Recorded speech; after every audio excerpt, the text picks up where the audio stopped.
Um, okay. N- So number one can't be the first sentence because is even associated. So it's adding something extra, is even associated with. Number two, mm, mm, is even associated with. So it's adding something. Um, hmm. Number three is makes more sense as the first one because it starts with a general proposition and then number two develops it. It adds detail. So I think that probably works slightly better. Um,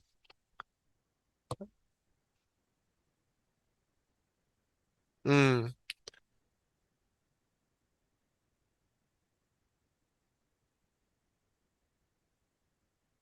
Three, gender-typed toy play leads to the promotion of different skills. So the idea here is promotion. It promotes something. Promotion, guidance, similar ideas. This guides children's activities. So three, then five. Then I would say,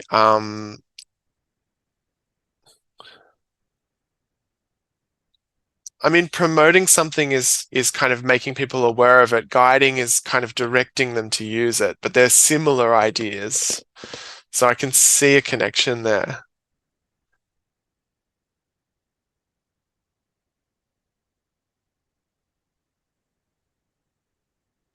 Promoting skill, promoting skills. Yeah. So to promote skills is like you could imagine that you're putting a lot of things in place that would allow those skills to be developed, or you're encouraging someone to develop those skills to promote different skills.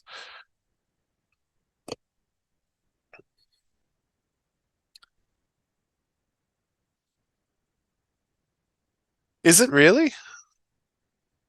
Okay. So this guides children's activities in accordance with gender stereotypes and restricts their individual development. And then this sentence develops that idea. Um, so whereas play with because the sentence five is about stereotypes, gender stereotypes.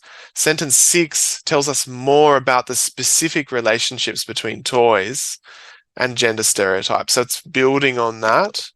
And then I would say after six, probably we're going to um, number four is about typed toys. It's not about yeah. Why? I think we have what we call the uneven U paragraph structure. So gender type toy play is a general idea. This is what the paragraph's about. This type of play leads to different skills. It promotes different skills. It guides their activities and restricts their individuality. That's sentence two. Then we go down to a level of detail. Playing with stereotypically masculine toys associated with development of spatial skills and aggression. Playing with feminine toys associated with nurturing behavior. So it's what we're getting is more detail. We're going down into the details. Um, and then and we have even more detail. So back to number one. Yeah. And then so we're down at a very specific level. Play with sexualized dolls, and we get narrowing of career options. That's a very specific connection rather than a general pattern. But then we start moving back up again to what does this specific example mean? It's part of a more general pattern. In general, strongly gender typed toys are less supportive of the development of children's physical, cognitive, and artistic skills than are gender neutral or moderately gender typed toys. And then finally, we have a therefore. Playing predominantly with same gender type toys limits the development of children's action repertoires. So this is actually a linking sentence. It's summing up what we've learned, but it's actually adding something about action repertoires. For me, that's a bit of new information that might be connected. But it's also connected to this idea of perpetuation of stereotypes. Yeah. It's narrowing of the career options they imagine that they could have. So yeah, they're talking about in the future. So basically they're saying if a little girl plays with Barbies, mainly with Barbies, yeah, she might not realize she can be a range of other things.